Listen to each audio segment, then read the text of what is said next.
Gulpi.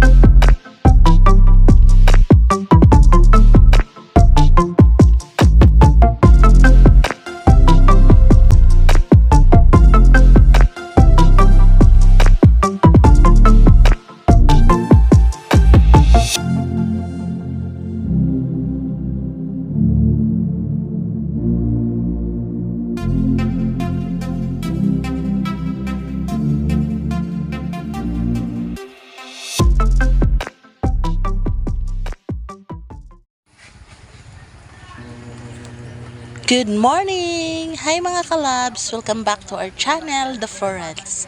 And for today's video ay maulan nga dito sa amin. At saktong-sakto na araw ng kasal ng pamangkin ko, ayan, umuulan. Tapos nahirapan na sila kung saan sila magluluto ng lulutuing lechon. Tapos hindi naman isang lechon lang talaga ang lulutuin mga lalabs. Yes mga lalabs, 3 lechon ang sabay na lulutuin for today's video para sa kasal nga ng aking pamangkin. So ayan, naisipan na lang namin na dito na lang sa aming garahe magluto ng lechon. Kaya hayan, nilinis, inilabas yung mga tricycle, motor at ano pa yung mga gamit na nakalagay dyan. Dyan na lang sila magluluto ng lechon kasi nga maulan sa labas. Bawal lumabas kasi maulan. So hindi makakaluto pag maulan. So ayan, so 3 baboy ang lulutuin nila for today's video. At dahil nga pag ganitong okasyon dito sa amin ay bayanihan talaga. So ayan yung aking mga kapatid na lalaki, tapos yung kasamahan ng pamangkin ko, kasamahan niya sa trabaho, tapos naman yung kasintahan ng aking isa pang pamangkin na babae. So ayan, tapos yung mga kapitbahay namin, ganito kaganda dito sa probinsya pag may mga okasyon talaga, lalo na pagkasal, ayan, nagbabayanihan yung mga kapitbahay, yung mga tao. At dahil nga hindi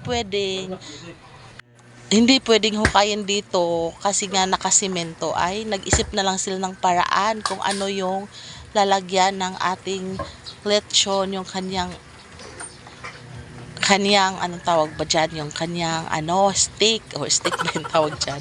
Kaya yan, nag-assemble na lang sila gamit yung mga kahoy-kahoy para may mapagpatungan ng ating lechon. So ayan, ganun ka high-tech yung mga Pinoy na pag kahit mahirap na ay nagagawa talaga ng paraan. So ayan, yung sa kabila, yung papatungan ng lechon ay hagdanan, yung ginawa ni Dada na hagdanan. Tapos sa kabila naman ay nag-invento na lang sila.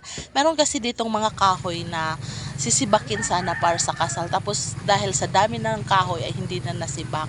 So ayan, yun yung pinatungan nila ng ating lechon. So ayan, pa isa-isa nilang nilagay mga lalabs. So ayan, isa lang muna yung nilagay kasi nga wala pa yung iba na tuyok-tuyok sa lechon, magtuyok-tuyok. Unsay Tagalog sa tuyok, Dada? Mag-ikot-ikot ng lechon, no, 'di ba? Hindi na marunong magtagalog. Saka baka kasi tinesting pa nila yung yung kahoy. Baka hindi kakayanin yung 3 baboy, 'di ba, pagsabayin. Pero mukhang naman siya, matibay. So ayan, ganito ka ganda dito sa amin kasi nga nagtutulungan. So ayan, pangalawang lechon na ang isinalang nila kasi dumating yung isa ko pang kuya, ayan, yung naka-checkered. Yan, kuya ko yan. So isa siya sa mag-iikot-ikot, magtuyok-tuyok ng lechon, no, 'di ba? Binigyan na lang siya ng upuan para hindi naman medyo mahirap kasi nga baka lalabas yung pops pag ganyan yung posisyon. Ang hirap kaya pag walang upuan. Tapos dyan sa area na yan, hindi ako makalapit-lapit kasi sobrang init. Ang init talaga. Kaya nga yung mga gilid ng upuan namin, kasi nga merong mga case ng mga soft drinks, ay palagi nilang binabasa ng tubig kasi baka masunog, delikado sa sunog. Ano pa naman ngayon, 'di ba? Kahit maulan dito. Ngayon, iwan ko, sabi nila blessings daw pag ikinasal tapos umulan. Kasi yung mga nakaraang araw, hindi naman maulan. Sobrang init, umaabot nga ng 45 degrees yung temperatura ng init. 46 degrees, o 'di ba? Pero ngayong araw na to talaga umulan. Siguro nga ay blessing. Sabi naman ng iba dito sa probinsya namin, pag ikinasal ka daw tapos maulan, ay tsak, marami ang anak mo. Iwan ko kung ano ang connection. Basta yun lang ay sabi-sabi lang nila. Di ko naman alam kung totoo, 'di ba? So ayan, impusahan na nilang magtuyok-tuyok. Mag-ikot-ikot. Mag-ikot-ikot ng lechon. Tapos yung isa nandun pa. So, mamaya na yan isa lang pag meron ng darating na mag-iikot-ikot nga ng lechon. Kasi nga yung yung kuya ko na tatay ng ikakasal ay busy na kasi nga nandun sila sa reception area kasi nagpictorial para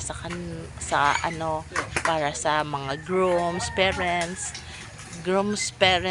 bride's parents, mga bridesmaid, ganon. Meron silang pictorial doon sa reception. At ito na nga, isinalang na ang isang lechon kasi nga dumating na yung isa sa aming kapitbahay na ninong din nila Jojo sa kasal. Ayan yung naka-white ng sando. So tumulong na siya sa pag-ikot-ikot ng lechon. Kasi actually, alauna pa kasi yung kasal. Tapos, itong tatlong lechon, hindi naman talaga to. Dito lang talaga sa bahay.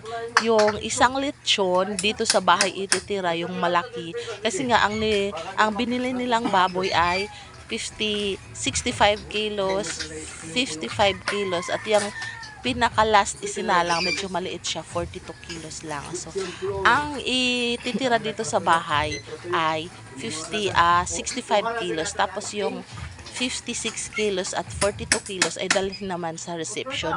Hindi kasi dito sa bahay yung reception kasi nga medyo maliit lang yung lugar. So, kailangan talaga medyo malaki ang lugar. So, hindi naman kasi nga nag-ano sila ng catering services, bali package na siya sa kinuha nilang kinuha nilang wedding coordinator. So sila na yung naghanap ng nung para sa reception. Tapos ayan, kasi nga yung mga taga dito sa amin hindi na makakapunta doon kasi medyo malayo. Tapos yung doon, yung cater ay good for 100 packs lang. So kailangan talaga magtira ng pagkain dito sa bahay kasi yung mga kapitbahay hindi makakakain, lalo nang hindi na makakapunta doon sa reception. So yung isang lechon ititira dito sa bahay nila para dito magpapakain din.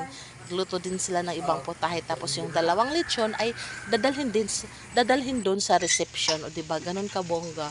Pinaghandaan talaga nito ng pamangkin ko, mga kalabs. Hoy, si Randy Manoy! Si Randy! Tira na! Shout out! Asa man siya? Kiriti sa... Randy ba? Ang umanggunig mo niya! Hala, dito katuod. Sunda? Hindi niya pa ba na sila nga basta mo. May noon maulhi kay sinanay, maulhi sad sinanay og suod.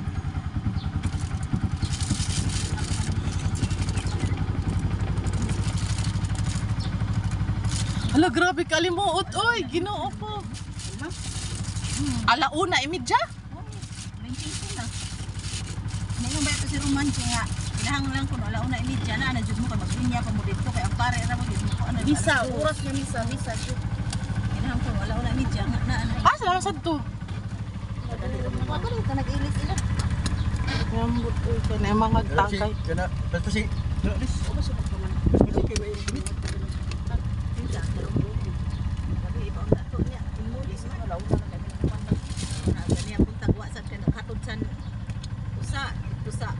ama pagkatod dito sa makabog pabingking katod niya chata na mo to na burger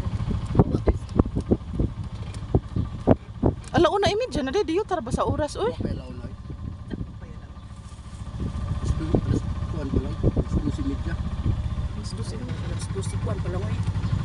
Yaya oy. imidya na lagi Anak alauna imidya.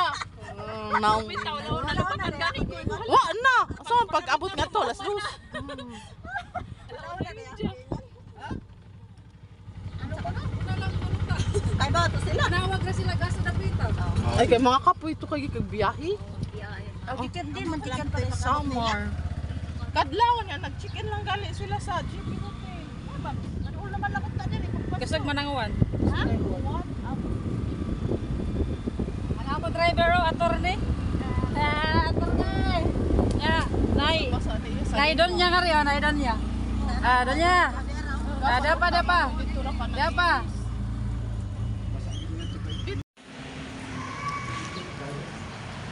Dito na kami sa simbahan. Kabungga sa atar. Nana sila, Binti? Dio. Nana sila? Wapa sila. May dito ra sa kuan ni nanti, tricycle. Ako magkutugid hat duhol nimo. Nagputi. Tisyo.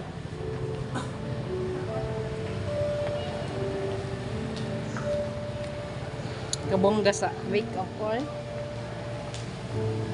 And here's the simbahan.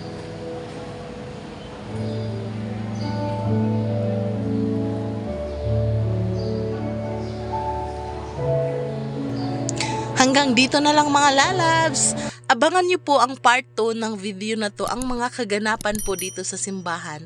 This is the Florence saying goodbye and God bless everyone.